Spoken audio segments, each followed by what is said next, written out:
of a setting, you are going to measure. And what are you going to measure? So what and how are you going to measure what you need to answer your research questions? The three key designs in research. One is the experimental design, where the cause-effect, relationship is of importance. The second is the cross-sectional design, where we focus by and large on, the associations. Cause-effect is not the core focus here. And the third one is a longitudinal design, also very widely known as repeated measures design. Yeah, it can be very, comfortably used for cause effect as well. So,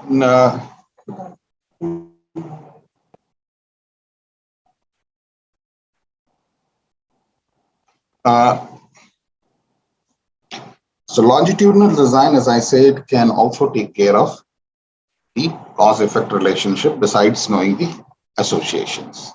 So let me go to the experimental design and the details of an experiment. As you must be aware, experiment normally is conducted to infer causality. And the researcher here actively manipulates one or more variable that causes change in the outcome variable, which is also called dependent variable. If this kind of a requirement is there, where you want to establish cause effect and the impact in terms of what level of change in the causing variable results in what level of change in the outcome variable, such studies fall under the design called experimental design. Now, there are two validity aspects in any measurement that you're going to take. First is the internal validity, which really focuses on, are you measuring what you're supposed to measure to answer the question? Or in an experimental design, you check whether the manipulation of your independent variables, or sometimes very, usually called treatments, actually cause the effect on your outcome variable, controlling for all other extraneous variables that are likely to impact the outcome. The external validity, refers to the generalizability of the cause and effect relationship found in the experiment, whether that can be generalized to the population or not. These are the two validity aspects of any design. You forget about, experimentation, any design. These are the two fundamental bases of its validity. So causality, as anybody will agree, has to be related on the basis of established literature or common sense. No statistical technique exists that permits you to work out whether the causal and effect relationship exists between a variable and the other variable. So causality has certain preconditions. You cannot assume anything happening in any sequence to be a cause of the other, each other. There is a time order of the occurrence. The causing sequence or the causing event should happen prior to or almost simultaneously with the outcome. If the causing effect happens after the outcome is generated, normally, under no circumstances, it can be treated as a cause-effect relationship. Whatever is causing the outcome should occur before or concurrently with the outcome. This is one precondition of causality. The second precondition is there is absence of all other possible causal factors. If the outcome is likely to get affected by some other factors as well besides the variable that you are trying to manipulate, then those external factors need to be put to check and they should be controlled for Otherwise, your cause-effect relationship is not considered to be acceptable or valid.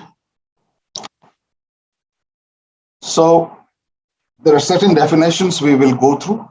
One is the independent variable, and these variables are variables that are manipulated.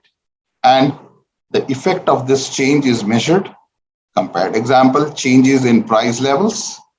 We see how the demand changes. The changes in price level can be thought of as independent variables. Test units are individuals, organizations, or entities whose response to the changes in the independent variable is measured, right? They could be, consumers, industrial units, independents, individuals, so on and so forth. Dependent variables are those variables which measure the effect of the change in independent variable on the test unit. Like change in price level, if it is independent, then we may see how does the market shares change? How does the sales change in response to the change in the price levels? Besides all these, there are a few extraneous variables that cannot be overseen. These are variables other than the independent variable in the model that affects the response of the unit or the subject under test. And such variables in the context of any departmental store, when you are seeing the impact of price on the sales, there could be some impact coming up because of the variables like location of the store. Because if the location is in a very high-end posh area, minor insignificant changes in prices may not have much influence on the sales. But if it is in some area where the overall middle class families are residing and the capacity to spend is not very high, then a minor change in price can also influence adversely the outcome of the sales variable. So such things, other than the main variable, the small store size, the location, right? Then how many competitive efforts are you making? If you're making less efforts on sales and promotion, then the ability that your sales get affected by minor changes in prices could be higher than otherwise. So in short, an experimental design is a set of procedures where you specified what are your subjects or test units, how these units will be divided into similar or homogeneous subgroups or subsamples, what variables or treatments are you going to apply and manipulate, what dependent variables are of interest to you, which you are going to measure as outcome variables and outcome in response to the change in the treatment. And last but not the least, how the extraneous variables that are likely to impact your outcome variable will be controlled. These are the four main procedures in any experimental design. Now let me show you what are the possible extraneous impacts, right? The first impact is historical, precedence. This would mean some unrelated event that has happened can influence the outcome. You are doing a satisfaction level study or a performance study.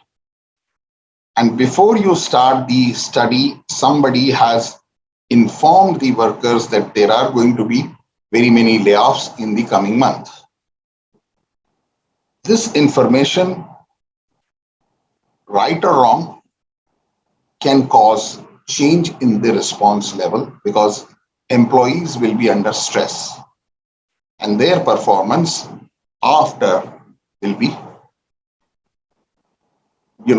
adversely affected than what it was before knowing the information. The second probable reason that the outcome can get distorted is called maturation.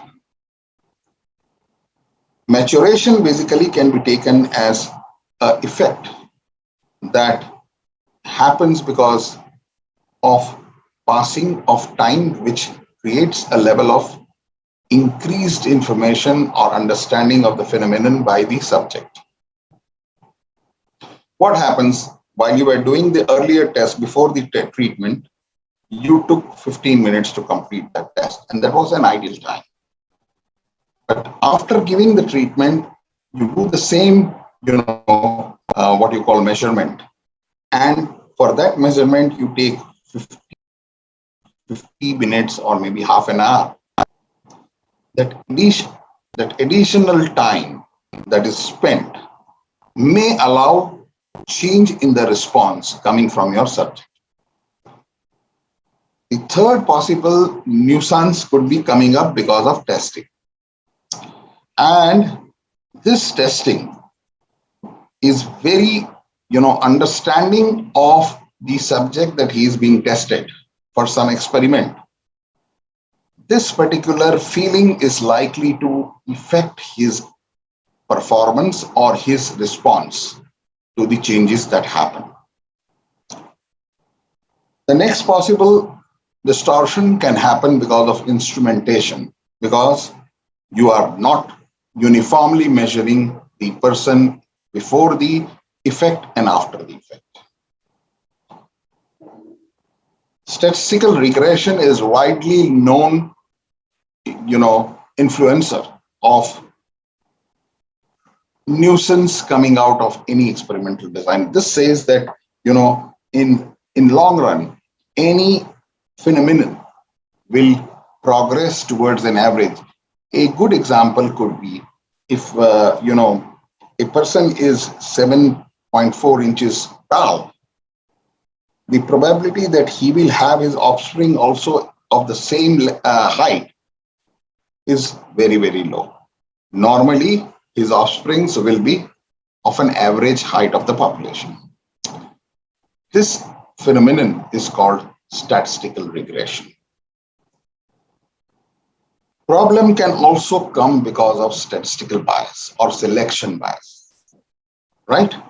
Because you select a wrong sample and your outcomes get distorted because you are not targeting the right set of subjects. So the way to control the nuisance variables that I discuss about that affect the outcome variable are listed down here. One is randomization.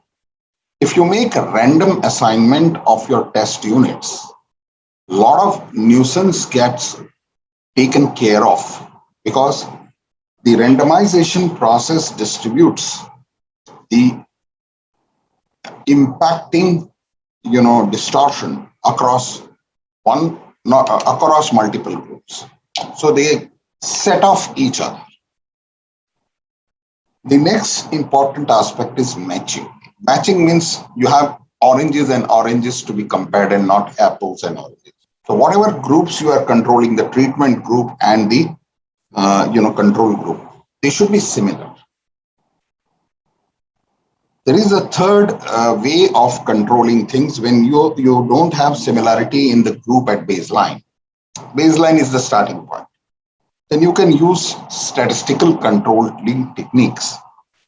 They remove the impact of certain things to give you the correct picture of the influence of the independent variable on the dependent variable. And lastly, there are statistical designing tools, which are called randomized block design, factorial design, which enable you to get rid of the nuisance. So you have to use these techniques. The first two are mandatory. The third one depends on your requirement. Fourth one also depends on your requirement. So if there is a way in which some nonsense can peep into your experiment, you can use a right design to control the extraneous variable since the inception of your experiment. So this we have seen right? Pre-testing is a test done before the intervention. Post-testing is the test done after the intervention. So this were two random assignment, other things we have already seen. So there are two main kinds of design. One is pre-experimental design, and these are designs which are, preparatory kind of experiments. They are not full-fledged true experimental designs. Pre stands for prerequisite or preparatory designs. Whereas there are other kinds of design which are true experimental designs. And here you have an ability to randomly assign people or test units to the experimental group and the control group. You can do nice control of extraneous variable, and some of the designs are pre-test, post-test control group design, post-test only control group design, and Solomon 4 group designs. Let's have a look at some of these designs quickly. There are a few designs which are called quasi-experimental design. Here, the term quasi means pseudo, not exactly the experiment, but like. But the major missing point in quasi-experimental design is that randomization is not possible because of some constraint, and that constraint is not allowing you to do randomization, which is a major prohibition to the true experimental design. In statistical design, right, you are allowed to statistically control the analysis of external variables, which I discussed. And the two main kinds of design are randomized block design and the factorial design. We are going to have a look at these quickly. So this is a quick run through the designs that we can discuss. Given the periodicity, I'm crunching it as much as possible. So the one short case study is X in all my slides henceforth will mean treatment. O1 will mean observation, first observation, right? And O2 will mean second observation. So in one short case study, there is a treatment, and all people who are given a treatment are measured after the treatment. This is not a very rugged design. This has many flaws, and it should be used for exploratory purposes and not conclusive purposes. There is one example, right? If a school wishes to know the impact of psychological counseling on attitudes of some bullies. Bullies are notorious guys in school. They have a treatment which is counseling. They have no observation before, mind well. They have a treatment happening, and after the treatment, they see whether there is any change in their bullying behavior. The episodes of complaints against those people changed. They don't know what was the scenario before. Only thing they can know is there is a change. They are not bullying. The extent of bullying, the change in extent of bullying can only be known if this was there. This is not there. This has a flaw. The major flaw is this change can happen because of some other interventions also. For example, parents may have other counseling being done at other places. So you see that the number of incidences of bullying have gone down here. But you cannot control anything because there is a problem here. You don't have any idea of whether any parallel intervention is going on or not.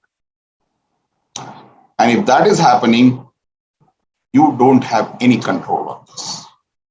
So historical, change that is happening is beyond your control.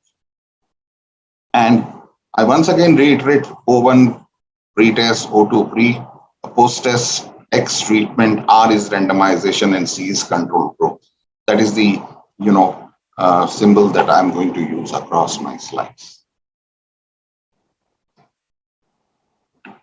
For example, the application of one short case study is, suppose one wants to determine whether showing physics simulations to students every day for half an hour, right, would increase their physics scores or not. And a group of students is chosen. The teacher showed them simulations for half an hour every day. And at the end of 1 month, they observed that the physics score was pretty good for these students. Now, conclusion is very difficult. And the problem is that they have no means of saying that the change has happened because of the simulation watching. They don't know whether half an hour simulation was exactly because of simulation, because they don't know what extent did this improve. They don't have a previous observation. And because they do not have a previous observation, they are not able to make out that whether simulations did this, or the change may have happened because of some other reason as well. So this is a faulty design. However, for exploratory purposes, one can use this. Another design of the experimental type is pre-test, post-test, one group. There is only one group here. And one group is given a treatment, their observation before treatments are taken, and their observations on the variable of interest are taken after the treatment as well. If there is a change in the score or whatsoever, O2 minus O1 is the measure of interest. If O2 minus O1 is statistically large, we say that the treatment is effective. But the validity of this kind of pre-experimental design is doubtful, because extraneous variables are not controlled for. As there is no control group, you don't know whether the treatment has caused the change or it has happened because of something else. Because people who would not have undergone a treatment, their score or their measurement would have also improved because of some other reason. And hence, the design stands slightly faulty. Let's see the example from the textbook. Suppose one wants to determine whether physics similar, the same example I'm taking, but I'm adding a pre. A pre-assessment is added. Now, before the intervention of showing simulations, they had taken a score of these students, and then they were given some simulations on physics to be seen. For a month, and after 1 month, they again take the score of these students. And if they found that the score has gone up, if they attempt to make a conclusion that it is because of the simulation that the score has gone up, somebody may raise an objection. They say you don't have a concrete evidence because the last 1 month during which simulations were shown, your assignments were very good. The teacher who was teaching physics has changed, and because of the changes in assignment type and the teacher who was teaching physics, the change has happened, and it is not because of simulation. And you will be not able to protect yourself. I've seen somebody raising hand. Yes, Mr. Talwar. Yeah, Mr. Talwar. Mehlbhai, some Mr. Talwar has raised hand. Could you check what is his question or what he wants? Oh, somebody saying he would like, sorry, Vaibhav. Somebody wants me to speak in Hindi as well. Oh, baap re baap. Acha. Okay, now I'll try my best, right? Fine. So now, example before and after design. Suppose you want to determine whether praising school children makes them do better in mathematics. यानी उनको motivation दिया जाए, उनको खूब अच्छा बोला जाए कि आप अच्छा काम करते हो, क्या ये प्रेजिंग बोलते हैं उसको? If this is done, will the score in mathematics improve? So they have a group, right? They take the observation before praising and they praise the student for whatsoever he does. After the praising, the same test is taken and they take their observation again. They say the score has improved, but then somebody like me will challenge. Because you have given them the examination or the test before the praising, they have learnt about it, and they have come to know about the questions. So whether you praise them or not the second time, because they have learned or they have known the questions before attempting it the second time, the score has improved.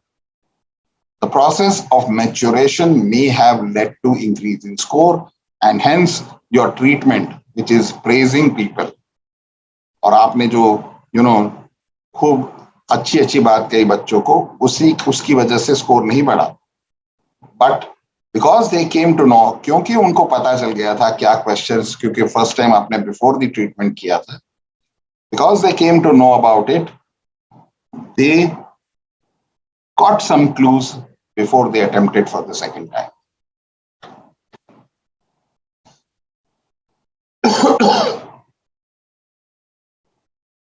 Static group design. In this particular design, they have two groups. In the experimental group, they give treatment, and in control group, they don't give any treatment. However, in the experimental group, only after the treatment, the observation is taken, and in control group, before the treatment, the observation is taken. Now, measurements are taken after the treatment. The issue here is that units are not assigned randomly. And hence, you don't know whether the two groups were same. There may be a possibility that your control group has stronger people. And despite there is an effect you are not able to find, or maybe you have better people in the experimental group who will be able to score more even without the treatment. To avoid this situation, if you had randomly assigned students or subjects to these two groups, you would have got more reliable and valid results. So I have, two groups, praising is done. One group, a treatment of praising is done and their post-test is taken. There is another group where no praising is done, and only after the treatment, without doing anything after the time interval, the test is taken the second time. You see O2 minus O1, right? And you will find there is a difference, which is of reasonable time. You say the impact is there. This is much better than the previous designs, but still a lot of controversies prevail. So what are the pros and cons of experimental design? The pros of pre-experimental designs: they are more effective for exploratory purposes. You can get some clues which you can use for further investigation. The cons, the buri side of pre-experimental designs they have less validity, right? The significance of the outcomes are lacking reliability. You have little control over research, and the internal validity is also threatened. And it is impossible to rule out the rival hypothesis. Okay, if you work for one hypothesis, you use such a design and prove it. Another hypothesis, which is just contradicting the present hypothesis, can also turn out true when you really do the experiment. So these are the limitations of pre-experimental design, right? So to overcome the limitations of the pre-experimental design, true experimental designs are useful, where you have appropriate manipulation of the independent variable through correct measurement method, through correct scientific methods. You have a control group, right? You do randomization of every subject, and this randomization and control groups will ensure you removal of extraneous impact or the impact of the extraneous variables. Randomization will further assure that if the two groups have certain, dissimilarities, if randomization is not done because of randomization, some existing conditions will be distributed evenly through both the groups, the experiment group and the control group, and the effect due to those changes will be offsetted in the outcome rate.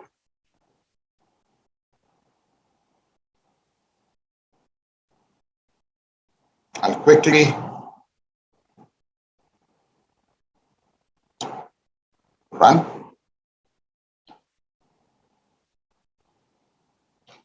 So there is a design, true experimental design, which is pre-post with control group design. This is our first design.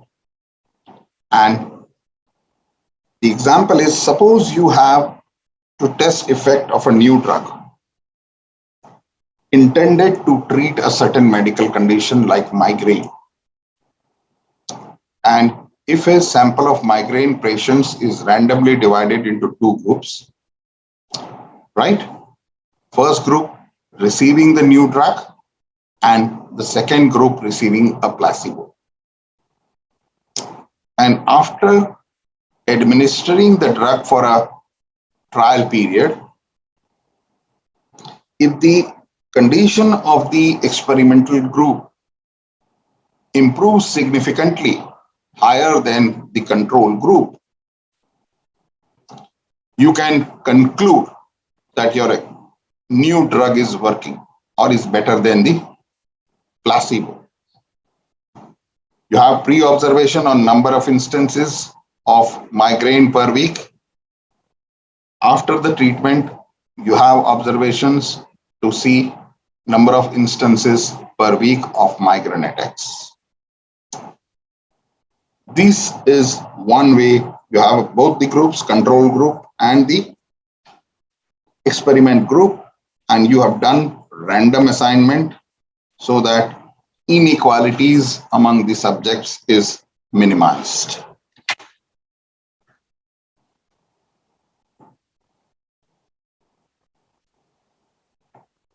You have 100 people randomly selected.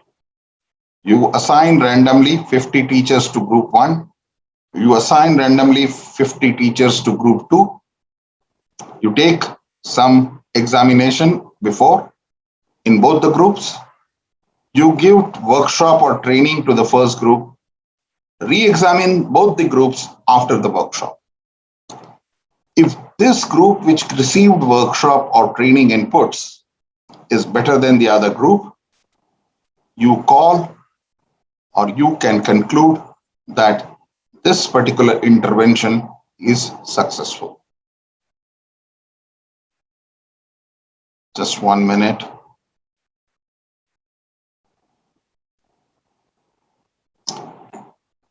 So post-test only control group. You don't take any observation at the pre-stage. There is one group of 50 teachers that is given training and their observation is taken after the training. There's another group of 50 teachers randomly assigned to control group. They're not given any training and their observation is taken.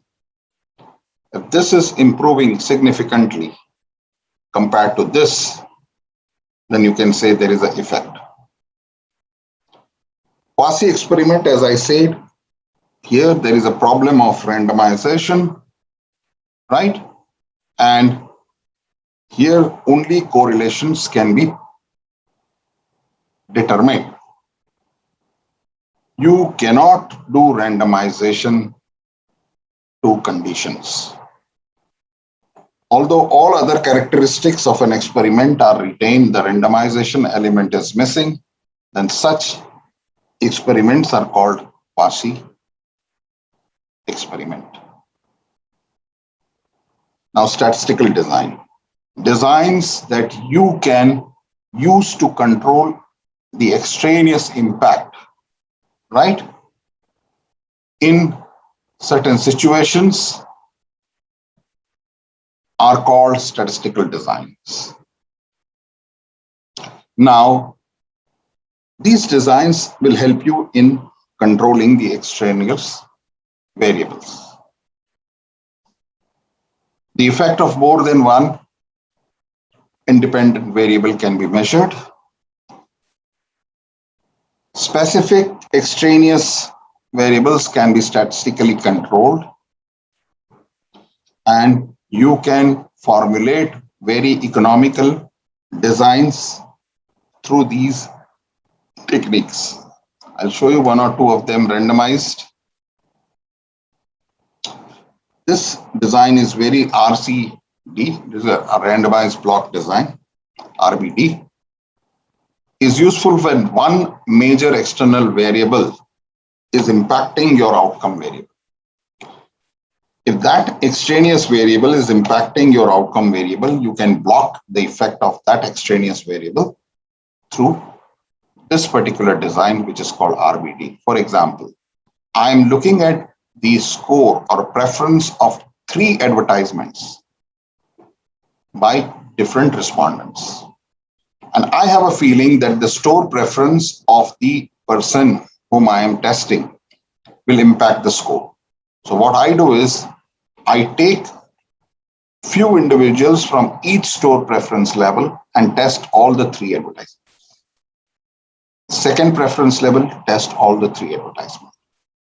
And hence I have first commercials observation across the store preference level, second and third, and then I average this out and compare. The one which has highest average is my better advertisement. The effect of the effort using which I remove the impact of store type, that is, I include people from all different preferences, is called blocking.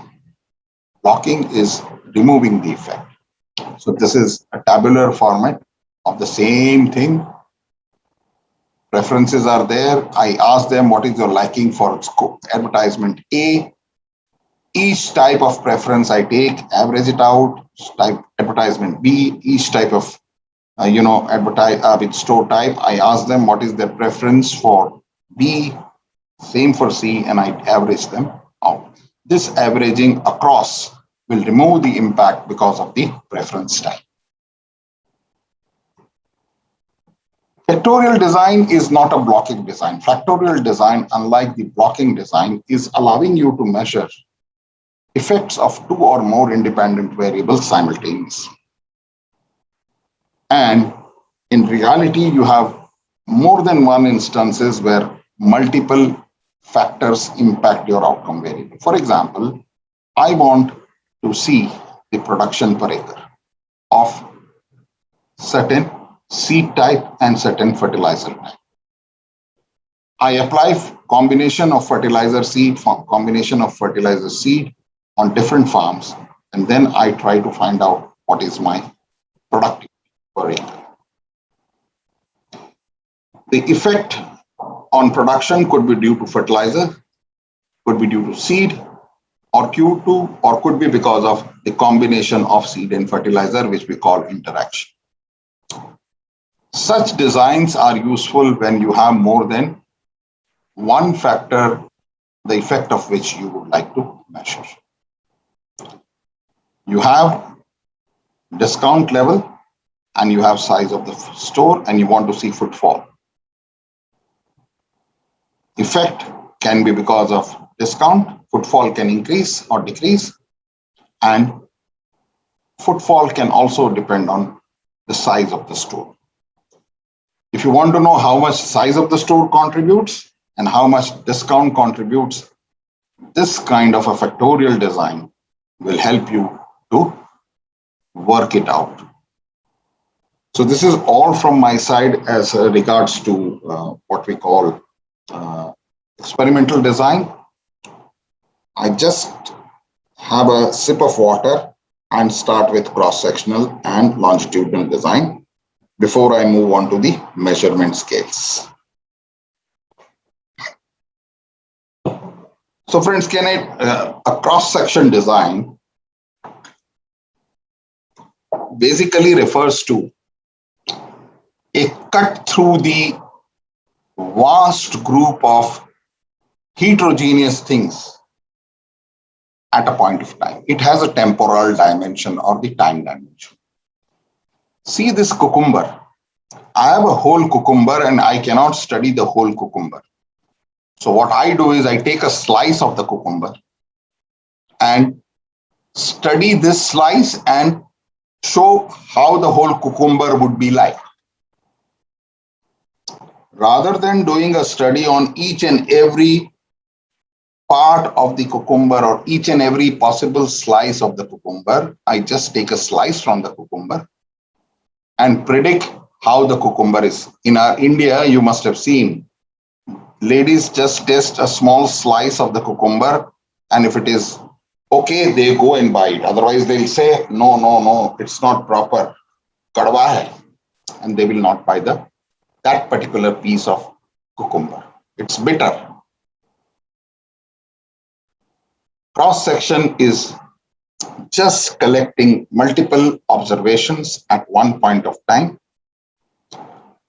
and is widely used to determine associations and patterns.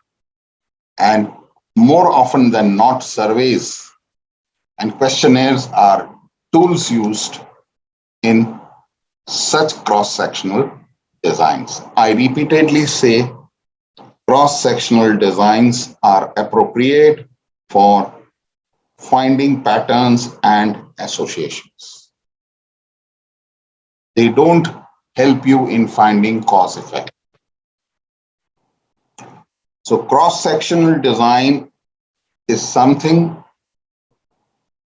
that is carried out at a single moment in time, a specific time period, and hence whatever is to be said out of the data you get from a cross-sectional design as a time dimension. You say at this specific point of time. It is conducted on a subsection of the population. A small sample is taken. And there are two main variations. One, single or multiple cross sections. And second is a cohort analysis. Cohort is a group of people which is similar or people that has undergone similar event. So multiple cross section would mean you take similar people at different time points. Mind where similar is not the same people. I have a satisfaction level of my college students to be identified. Today I do it. Next year, first year students, I take their satisfaction level at the end of their first year. Next year, second batch comes, I take the satisfaction level of the first year students. There are going to be new students. Only thing that is changing is the year. If the satisfaction level improves from time period 1 to time period 2, I would say that my university or my institute's students are getting better off in terms of the satisfaction they derive from the college. Let me tell you, decadal censuses are nothing but an example of multi-period censuses, right? Whole population rather than a cross section is studied multiple times. On the other hand, cohort, as I said, right, is consisting of series of survey which is conducted at appropriate time intervals, where cohort serves as a unit. A cohort is nothing but group of respondents who experience the same event or who have similar characteristics. Mind well, it is not a repeated measure design. It is just doing the same exercise with different people at different points of time. In repeated measure or longitudinal design, the people remain the same. In 1950, a study was conducted to find out percentage of people consuming aerated drinks. 50 plus people were 18%. This would mean this was people who were born prior to 1900s, first civil. The next cohort or the next survey was done, because this survey has, or the people are different. In 1960, the survey was conducted. Those who were in this group migrated to the next group, and those who were in the previous group, they went to the next group. Although the people are across years are similar, they don't remain the same, they differ. Same cohort is not same individuals because samples are drawn at different time points. They do not necessarily include the same people.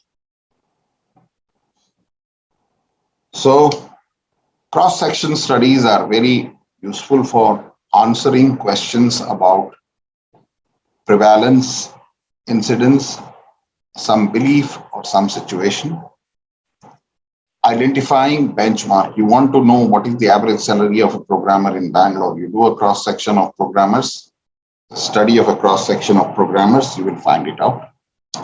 Cross-section also allows you to know association. What increases, what decreases, those kind of things. It will never allow you to infer cause and effect.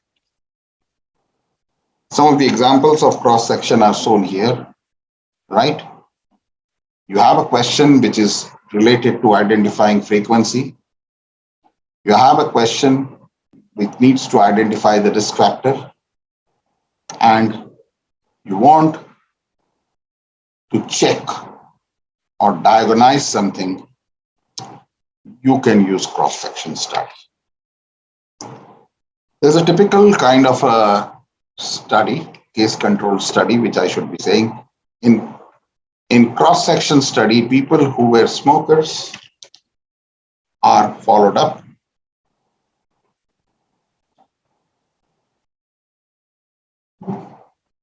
And in case control studies, people who had lung cancers are asked whether you smoked or not.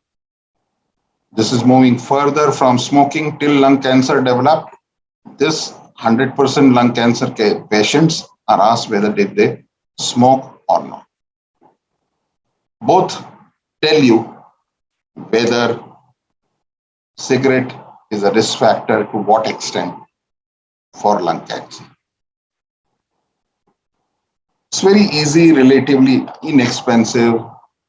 You can find out what is the rate of risk for certain kind of diseases and what are the risk factors and other things. Widely used in public health planning. and there is no loss to follow up. The adverse side of any cross-section study is you cannot tell about cause-effect relationship. Sample size requirements are very large, and there is a potential for selection bias. You go and select a wrong person. So these are main things. Longitudinal study is a study, a survey of same people again and again. The sample, unlike the multiple cross-section, remains the same. I study a group of people more than once. They allow you to map the social change or the change happening in people. For example, a Birmingham heart study is a very well-known benchmark study done on about 5,300 subjects who were in the age group 30 to 62.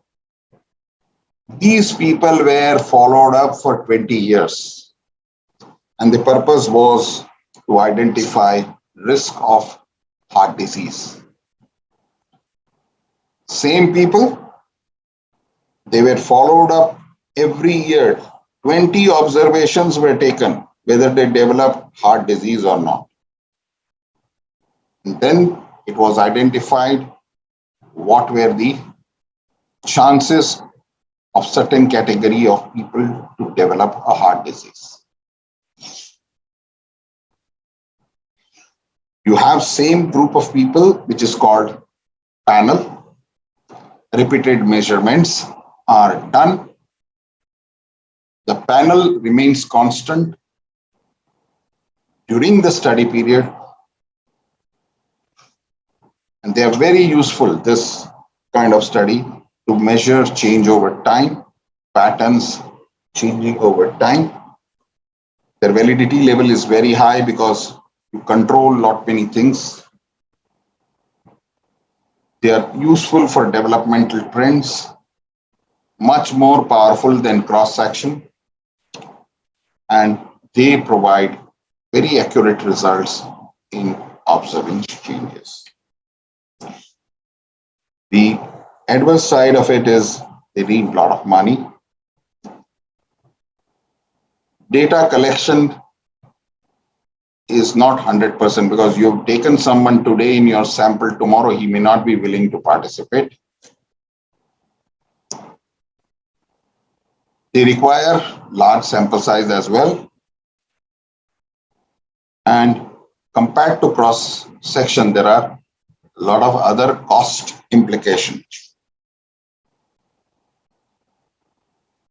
If the first round of your longitudinal study, the first observation set is wrong or is faulty, all other subsequent rounds will lead or are baseless. They'll also go bad. So if the first round has some limitations or you have created some problems in the first round, you will not be able to rectify those problematic points subsequently. Your study can go fat if you goof up in the initial phase. This is my first presentation regarding research designs. I will just quickly go through the second presentation in next 15 minutes. But before that, Melba, if they have any questions, please take them.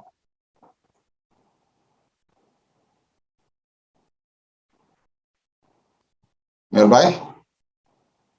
Yes, sir. Yes, sir. Participant, if you are having question, kindly raise your hand or you can write your question in chat box as well. Any question? Up to this, if you are having any doubt, you need any clarification, sir is here to answer you.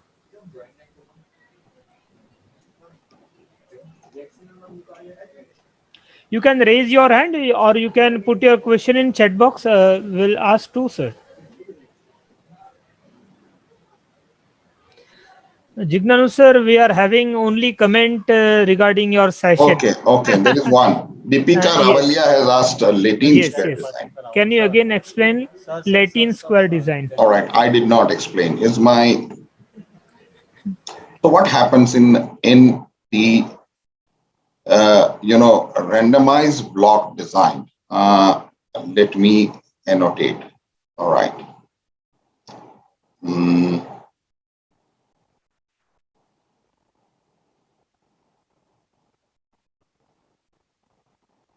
is my screen visible? Yes, sir. Word file is there, sir. Okay, doesn't matter. So I have two factors, as I said. Three fertilizer. I have to block two things. I'm controlling in an RBD. I showed you an example of RBD.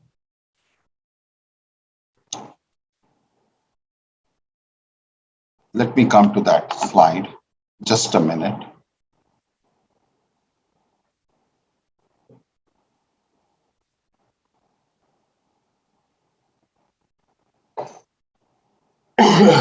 All right, we are controlling how much? Four things here at one go. Now, I have to control or block effect of two things at one go. For example, I want to block effect of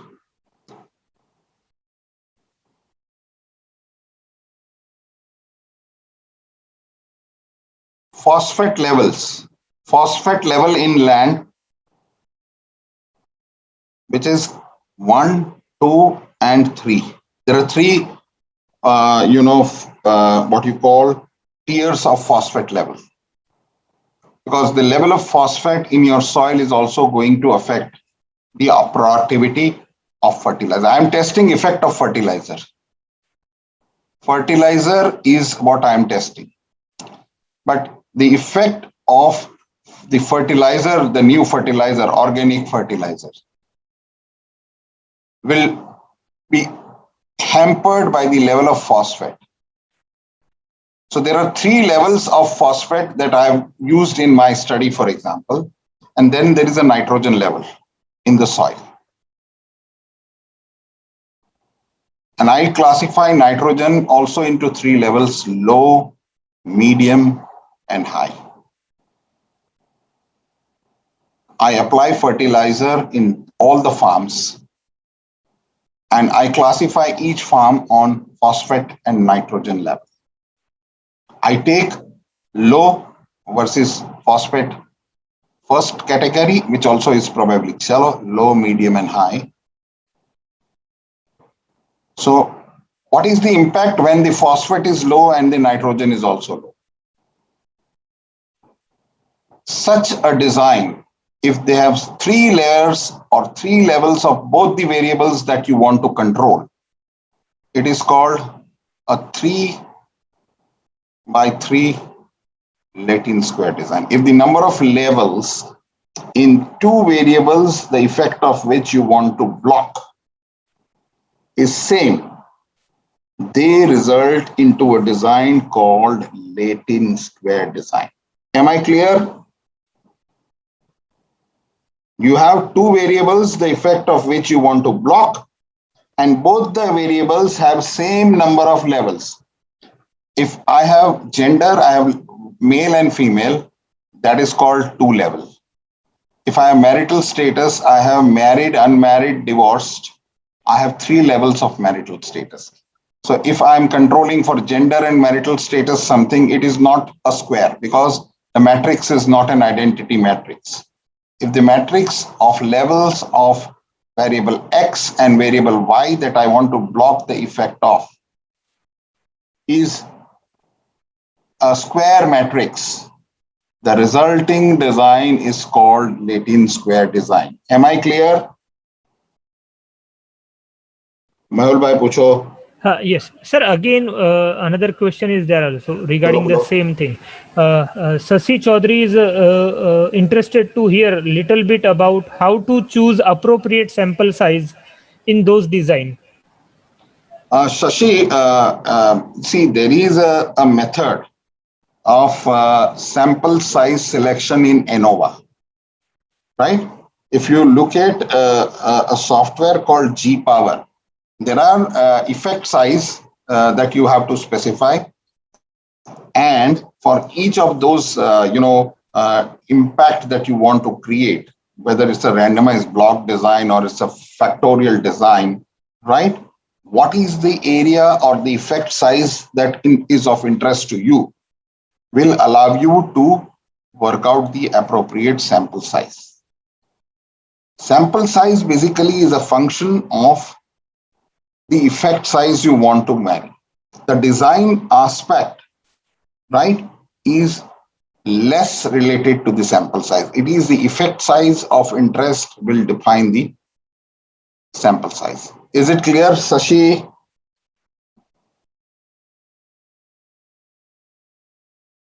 Mehul bhai.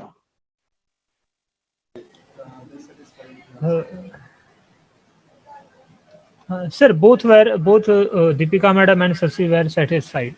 You can proceed further, sir. Okay. All right, thank you.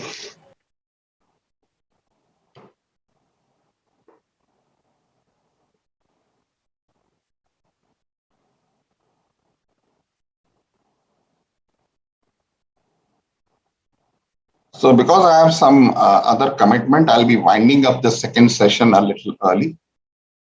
Pardon me for that. Participant, if you are having another question, sir is there to answer.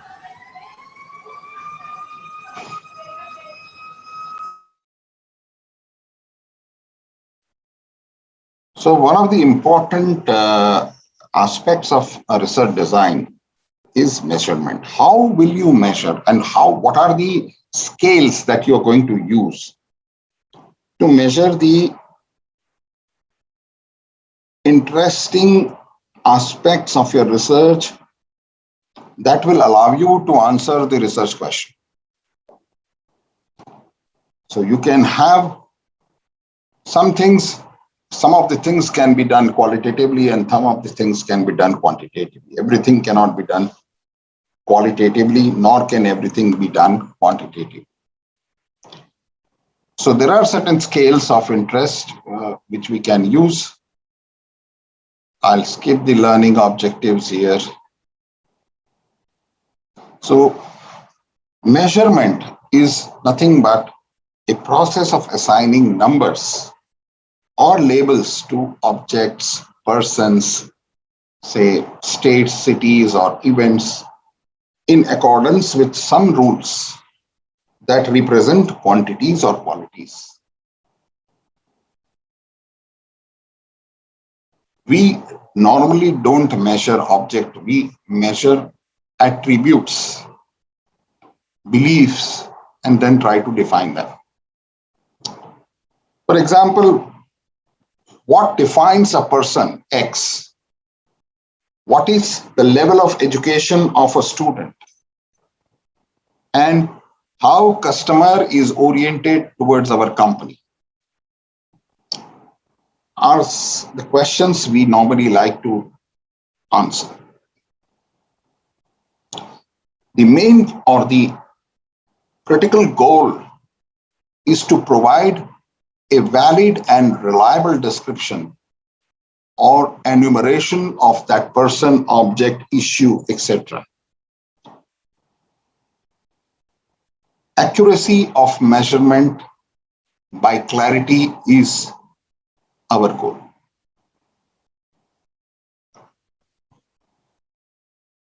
The whole measurement process in any research is divided into 6 steps. You begin with definition of concepts or questions you want to measure. You define the attributes that will enable you to define that concepts. You decide the data type that will allow you to measure those things. You generate questions or items. You convert it into a particular layout or a questionnaire.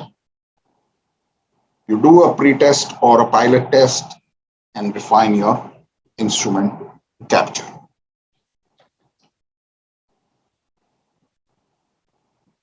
Sometimes you have concrete measurements like demographics, traffic patterns, quantities. But many a times you are measuring something very abstract like loyalty, stress level, leadership, satisfaction. Such things require more than one questions, which we call item, to measure approximately the concept that we want to work upon.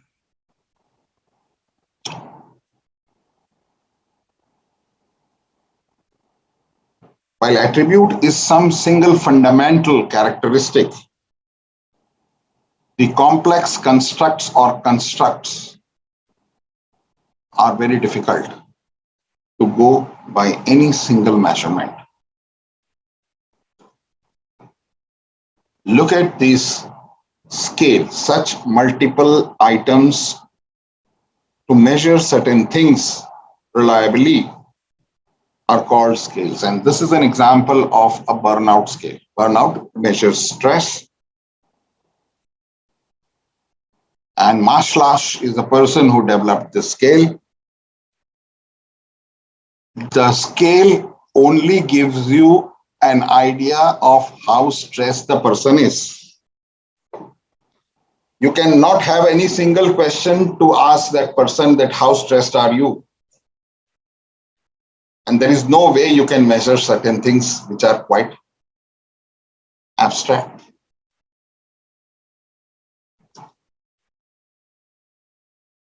They are not concrete things. They are not simple attributes. They are certain very complex idea, abstract concepts. There are 22 questions, the composite of which gives some estimate of the level of stress that a person has. So while you do any measurement to answer your research question, you need to be very clear whether you are talking of a concept or an attribute. Attributes can be taken up or measured with single variable, while concepts or constructs or latent phenomenon can only be measured through multiple item scale which are verified.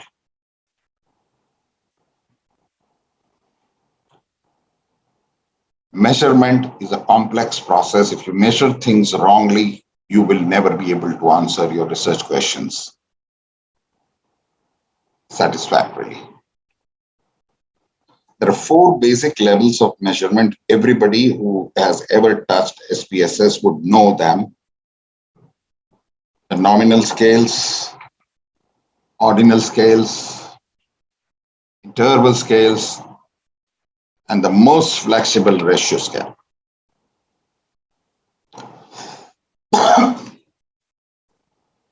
What are these type of scales on which you can measure things? So how do you really want, or how do you really decide on what should be measured on what scale? Mind well, different statistical applications have requirement of different scales.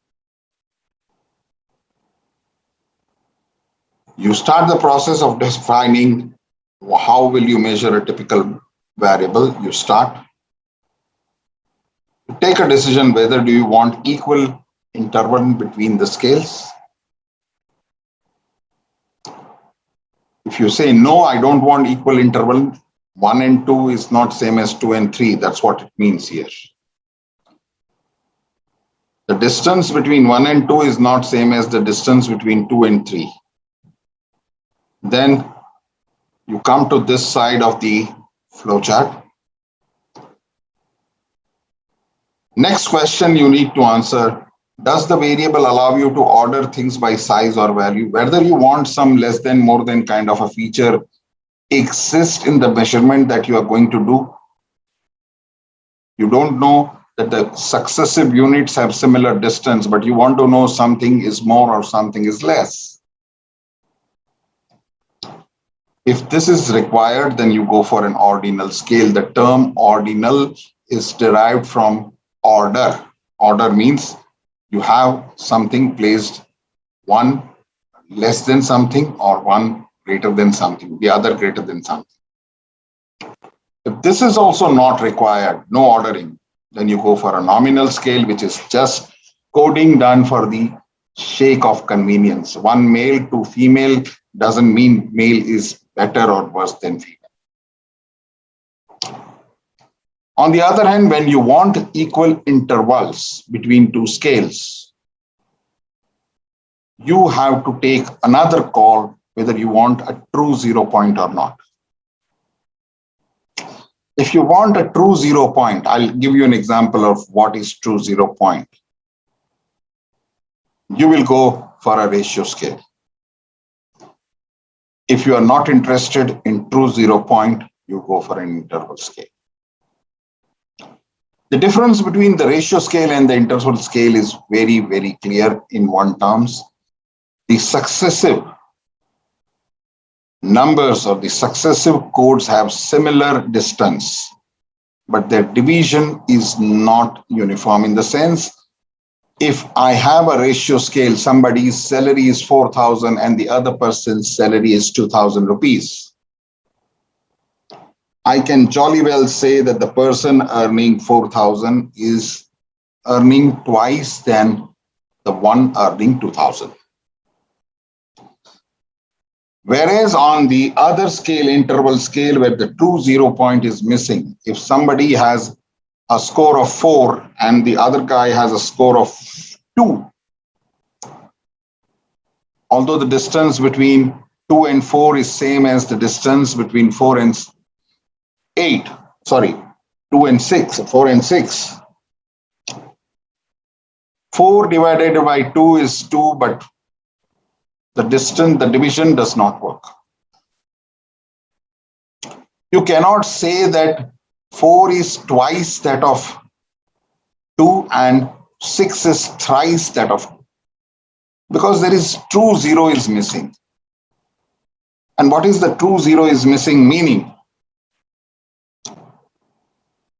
Let me tell you an example. IQ of the dumbest person on this earth is not 0. There are certain variables where 0 is not there. Richer scale is an interval scale because the earth is always shaking. There is no time on this earth where it has not shaken even slightly. The problem with richer scale is it does not only have, 0 is not only missing, but when you move from richer scale of 1 to 2, the intensity goes up by 100 times. The difference is 100 times. You move from 2 to 3, multiply by 100. It is 10,000 times. The impact is 10,000 times the impact that you had at 1. And in such cases, you have to use interval scale. Ranks are ordinal. Ratings are interval scale for convenience. I'm shortly putting it. So nominal scales focus on only requiring respondent to provide some type of descriptor. Rather than putting 1, 2, 3, you'll say a married, single, 1, 2, 3, 4, where you define 1 is married, 2 is single, 3 is single, never married, and 4 is widow. We can never say that 2 if single is better than married if 1. Ordinal scales, as I said, are those numbers which are having some meaningful direction of upwardness or downwardness, right? but you never know what is the exact difference between the two. Higher than AMD, same as AMD, lower than AMD. But how much higher and how much lower, never able to make out. Interval scale, how likely are you, to recommend Toshiba notebook? The difference between here to here is same, here to here is same as difference between here to here. But you cannot say that 4 is double of 2 because 0 is not there. In ratio scale, the advantage is 0 means nothing. In interval scale, because there is no 0, there is no nothing, so the division and multiplication aspects are not comprehensible. The most flexible scale where all statistics can be used is the ratio scale. Allows you to take mean median mode. Interval scale, you can take mean median mode. In case of rank, mean doesn't make sense. You have to take what you call, percentiles or something of that sort, because nothing will help you otherwise. If you take mean rank is something, it's stupid. Medians are okay. So this is another representation of the same thing. Nominal, just number assigned to runner, 1, 2, 3, 4. Sachin putting on 10 doesn't mean he's 10. Ordinal, first place, second place, third place, it makes sense. He has maximum score. Interval scale, rating on a scale of 0 to 10. Please underline, rating is not same as ranking. And ratio, time to finish in seconds. This is having absolute 0. So this is ratio. So how do you select in a scale? Number one, you should have clarity on what you want to answer and your understanding of the questions, and see what kind of scale will fit this kind of a question. Appropriateness of the descriptor. You should see the answer given, how appropriately it suits the question, and the distinction in the answers, how clearly they are able to discriminate each other. There should not be any overlap. Whether you want a balanced scale or not, balanced scale is one where you have a neither agree nor disagree kind of a center point. Forced scale are those scales where you don't have a neither agree nor disagree kind of an option in between. And the next important determinant is whether you want to work on mean, standard deviation, and other things or not. If this is the requirement, you have to go for either interval or ratio scale. So again, some examples. Rankings, you give ranks to these stores you're liking. You give rating on a scale of 1 to 7, and you give how much money spent on each of them. This is ordinal, this is interval, and this is ratio.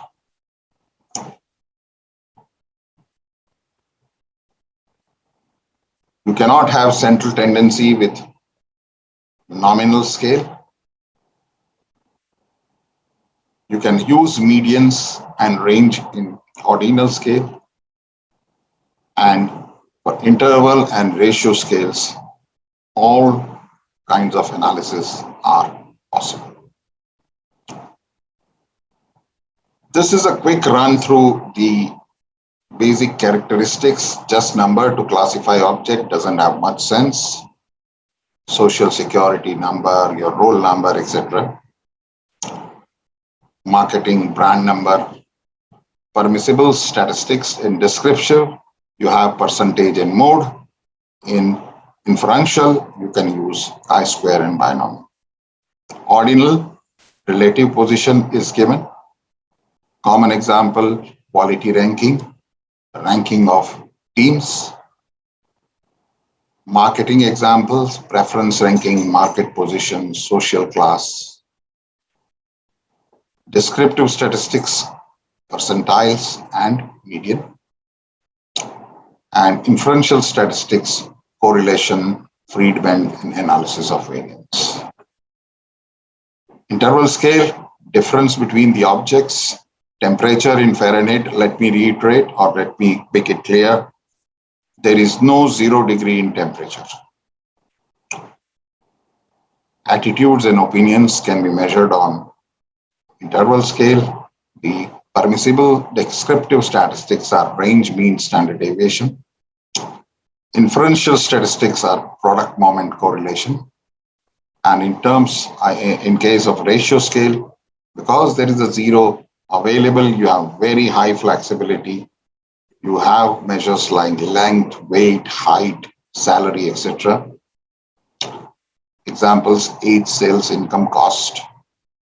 Permissible statistics, mean, medium, harmonic mean, geometric mean, and CV.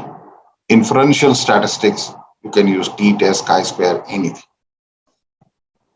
Sorry, not chi-square, t-test, ANOVA, anything. Anything is possible in inferential except those for nominal data.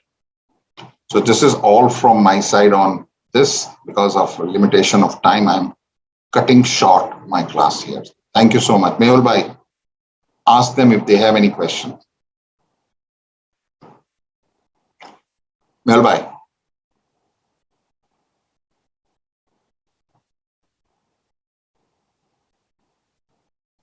Hello. Mehul bhai? Yes, sir, I'm there. Hello.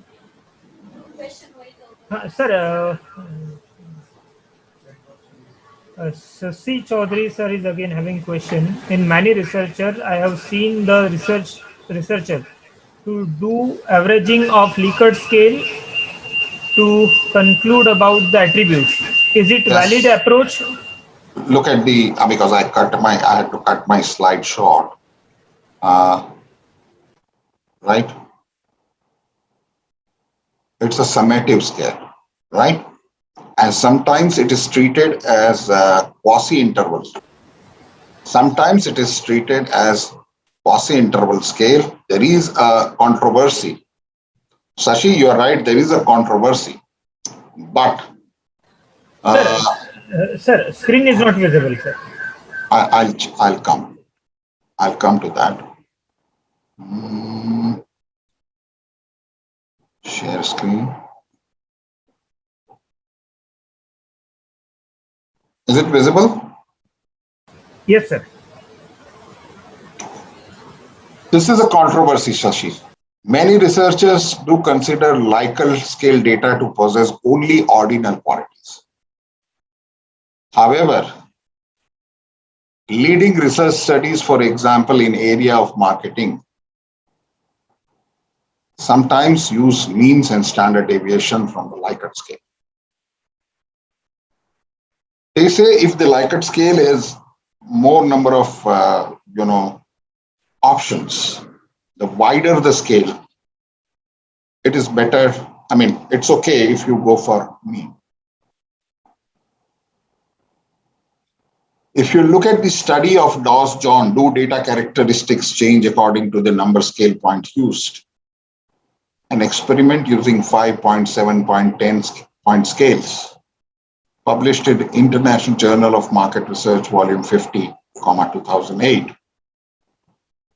He has discussed this at great length. He says if the scale is longer, wider, mean can be directly used. Alternatively, some of my studies I've used summation of Likert scale items if they relate to the same item, right? Then I have taken some of those items and then averaged them. In case of the Maslow's burnout index, all the 21 items, right? A sum of those items was taken and an average was worked out to see what was the level of stress. If the scale was below 3, we say low stress. And if the scale was below, if the average was above 3, we said high stress. Normally, you should avoid single item average, you should avoid. But however, they are also giving you some insights. The way you have scaled things will make difference. It is not criminal, but it depends on how you treat and how the question has been phrased. Summing many Likert scale items and taking average is not a problem. However, right, Likert scale is treated as a quasi-interval scale. There are possibilities that if the points are not too many, and if average are or is taken for each Likert scale item, if it's just 5 point or maybe 3 point, the averages can be very misguiding. So Sashi, both application part, if it is broader, you can sum and take the overall average of some 11 item Likert scale, construct. But if you want individual averages to be used for each Likert scale item, higher the number of points, more sensitive are the results. Rather, you take, if suppose you have a 5-point Likert scale like this, and you have 20 people saying 5, 20 people saying 3, and 21, right? You take the sum of this and use it. That's my answer to this. Shashi, am I clear? Yes, sir. Very much clear. Anything else? Yes, sir. Anything else? No, sir. Can I quit, Mehul bhai? Sir, another one question I got in chat box. Yeah, please. Can you discuss generalized cardinal numbers and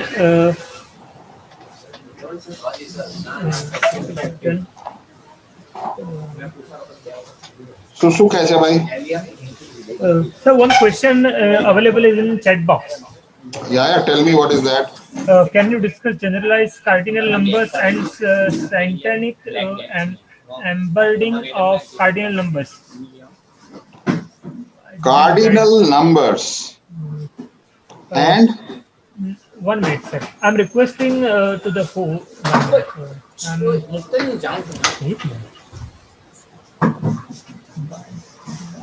I'm unmuting the participant. Okay, I got it. Can you discuss generalized cardinal numbers and syntactic embedding of cardinal numbers? Okay. See, cardinal numbers are basically, nothing but generalization of the natural numbers, right? And these are part of natural number system. They are generalization of natural numbers, but the syntactic part of it, I think I cannot cover up. Syntactic embedding of the cardinal numbers is a huge discussion that I will have to take up. I'll not be able to cover it up in the short time that I have right now. You ask that gentleman to get in touch with me. Hello? Cardinality is for counting. And so for counting, normally we use nominal. Counting is your purpose, as in case of cardinal numbers, right? If counting is your purpose, you go for nominal. Am I clear? Hello? Yes, sir. Sir, participants are asking for your email ID. आप ही भेजो तुम्हारे पास से. Okay, I will get it from one per year, sir.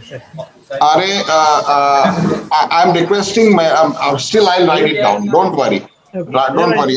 I'm putting in the chat box, right? Okay. Okay. Also, sir, participants are asking for your presentation. That I'll share with you. Okay. I've shared my email ID. Is it visible to all?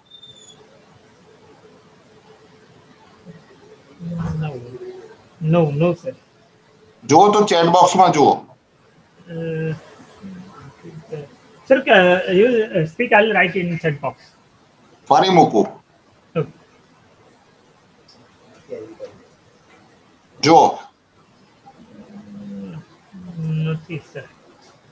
It has gone to, okay, Jayesh Madhur Singh. Yes. In personal communication, I think it is. I think I won't make it to everyone. Yes. Jo. Yes, it is there. Okay. Fine. So, Mehul bhai, I need to rush up. Please excuse me. Okay, sir. I'm requesting Professor Karan Brahmbhatt sir to propose vote of thanks. Mehul bhai, no need. No need, sir. Okay. Okay, sir. So on behalf of HRDC and VNSU and JJSA College, I am thank you to all the participants and to Yagnik sir to explain in detail all the topics, and I think it is very much interactive session, and comment is in regarding your session is there from participant. So I don't need to say anything about your session, sir. Thank you. Thank you. Share the feedback if you can, Mehul bhai. Sir, we are taking everyday feedback, and MCQ test is there. So I will share the feedback with you, sir. Thank you, Shashi. Nice meeting you. See you again. Bye for now. Thank you, sir. Okay.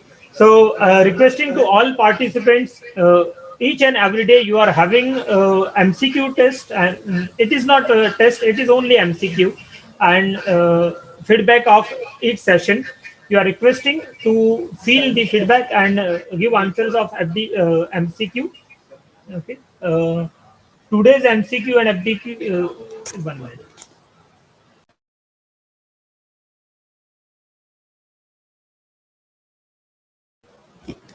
Okay. MCQ and feedback of today's session will be open by 5 minutes. After 5 minutes, you can check it out on the same domain, conference@acs.ac.in. It is available. Okay. Yesterday, certain participants are having some queries. Okay. Again, if you are having queries, you can write in Telegram. Okay. We'll solve it out. We'll try to solve it out. Okay. But okay, I think it is now clear what is the process, how to submit feedback and MCQ. Okay. So again, thanking you all the participants to be with us. Okay. It is a journey for 6 days, and it is second day. So thank you very much.